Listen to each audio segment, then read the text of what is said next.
گناہ کا اقرار اور معافی۔ داؤد کا مزمور مشکین۔ مبارک ہے وہ جس کی خطا بخشی گئی اور جس کا گناہ ڈھانکا گیا۔ مبارک ہے وہ آدمی جس کی بدکاری کو خداوند حساب میں نہیں لاتا اور جس کے دل میں مکر نہیں۔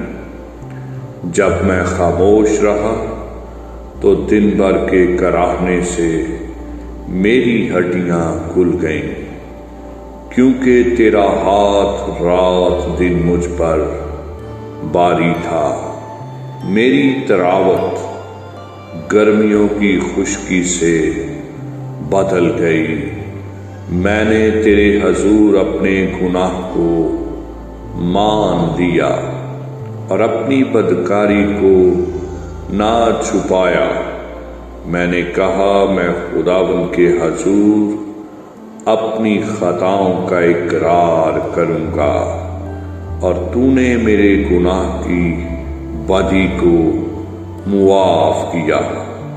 اسی لیے ہر دیندار تجھ سے ایسے وقت میں دعا کرے جب تو مل سکتا ہے۔ یقیناً جب سیلاب آئے تو اس تک نہیں پہنچے گا۔ تو میرے چھپنے کی جگہ ہے، تو مجھے دکھ سے بچائے رکھے گا۔ تو مجھے رہائی کے نغموں سے گھیر لے گا۔ آمین۔